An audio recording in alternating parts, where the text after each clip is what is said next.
What are the most important things in some of these week one matchups? We've done Texas A&M and Notre Dame yesterday. We did Florida and Miami. I want to say it was last week. Let's go out to Atlanta. Georgia and Clemson about to get it popping. Week one, we'll have a prediction for you in this game on Tuesday of this next week, obviously game week, on the live show. So tune in then. Georgia fans, Clemson fans, college football fans, make sure you're subscribed right here because we got week one of the college football season right around the corner. And listen, this is a college football sicko community. We want you all a part of it. The best way to make sure you're a part of it so you don't miss anything is by being subscribed to the channel. We appreciate y'all for making that happen. But what are the most important things when it comes to who's going to win this game? I got two for each team. Let's start with Clemson. If they want to win this football game, obviously they'll have to score points. Pretty straightforward. More importantly, how they score those points, how they would do that, you got to get creative offensively. And this is not to be harsh, but this is just the reality. If they tried to go mano-a-mano with Georgia, hey, we like our guy better than your guy, you're going to lose, and you're going to get, I think, just bludgeoned. Like it's going to be a snoozer in the fourth quarter. Georgia's personnel right now is better than Clemson. That's not saying a whole lot. I think Georgia's got the best personnel in America right up there with Ohio State. That's a discussion. If you want to beat Georgia and score on Georgia, you got to let Garrett Riley cook. Jesse Simonton was on the show, I guess it was a week ago, and I think he put it perfectly. The Clemson offense, better part of the last year with Garrett Riley there, has been very much so putt-putt.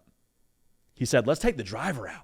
Let's open it up a little bit. Let's let Garrett Riley do what he did at TCU, which is manufacture explosives, get your defense misaligned, force them to be disciplined, and when that happens, when they do make their mistake, take the shot, scheme guys open. Now, it's worth noting Garrett Riley and what he did against Georgia in that national title game when he was at TCU is probably, something to look at there. But I think that with Clemson offensively, if they want to score points, they can't just go straight up with Georgia. It's not going to happen. So be creative offensively, pass the keys to Garrett Riley, let him do what you hired him to do.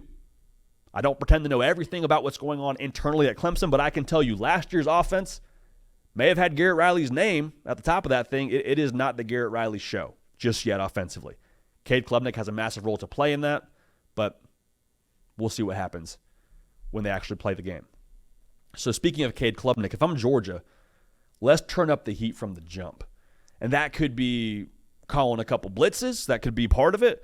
I think it starts with what can you bring to the table from that front seven with the defensive line getting a push.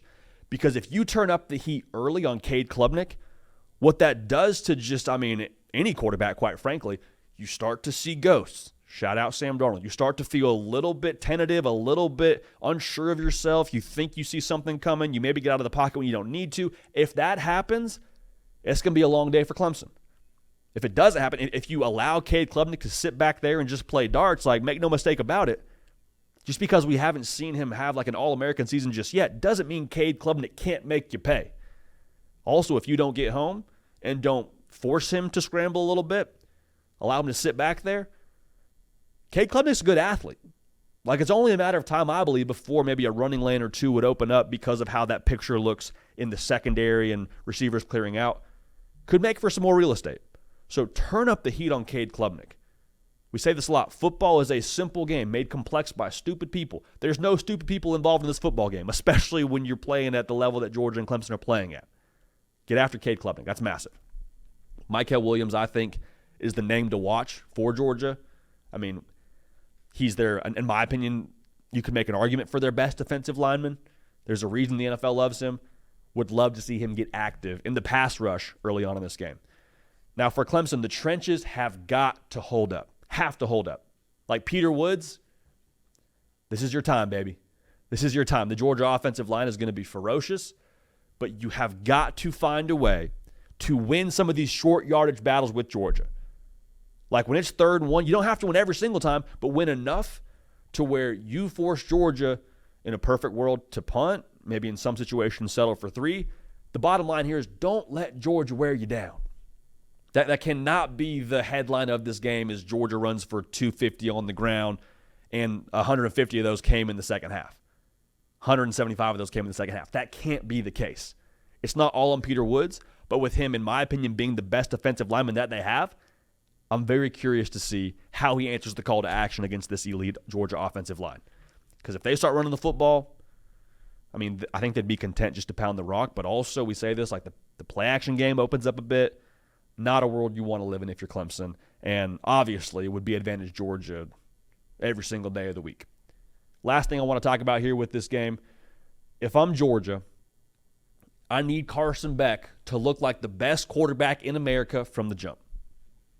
Because if Clemson has a burnt hand situation, we've talked about that a few times on this show throughout our show's history. The burnt hand situation is you get a little bit aggressive early on, right? You try to be the hammer, not the nail. Take a gamble. More power to you. You blitz with a Barrett Carter. You blitz from the secondary, whatever it ends up looking like, however you want to dial it up. I think Clemson will be aggressive early, and if Carson Beck can make them pay, that changes the rest of the football game. At the very least, you're second-guessing yourself when you call that blitz because 15 made you pay. At best, maybe you just play a lot more honest in that box the rest of the football game, which an honest box, again, as good as Clemson's front seven is, I think that would still favor Georgia when it comes to the outcome of this game. So for Carson Beck, when Clemson dials it up, and again, I think they will be aggressive. It's a massive spot. Clemson's a 2-touchdown dog, more or less. They're going to come at you. Can you have the poise to sit in there, maybe take a shot or two, but throw that strike downfield to a Dom Lovett, to an Oscar Delp, to a Colby Young, whoever it ends up being, stand in there, take the hit. That'll change the rest of the game. That's what big-time quarterbacks do in games like this. High-profile matchup, a lot of pressure, neutral site, all those things. Clemson's coming after you. Stand in there, deliver a strike, change the rest of the game. I know it sounds like I'm overblowing the beginning of this game when it comes to Georgia and Carson Beck, but I'm just saying, like, that is going to be a massive tone setter. Because if Clemson gets home and Carson Beck gets confused, same thing we said about Cade Klubnik could be true about Carson Beck in this situation. Maybe that leads to a leak offensively that ultimately ends up being a problem for them. The rest of the game is Carson Beck second-guessing himself. I don't think that will happen. Full transparency. We'll give you our pick next week, but Carson Beck being the best quarterback in America from the jump when it comes to diagnosing and playing against that blitz is going to be crucial. So Georgia and Clemson, we'll give you our pick again next Tuesday on the live show, but let me know what you believe is going to be the final score in that game in the comment section below. So we appreciate you for that. Hey y'all, thanks so much for watching. Subscribe to the channel here to make sure you don't miss an episode of The Hard Count. Also be sure to check out other videos on the On3 YouTube channel.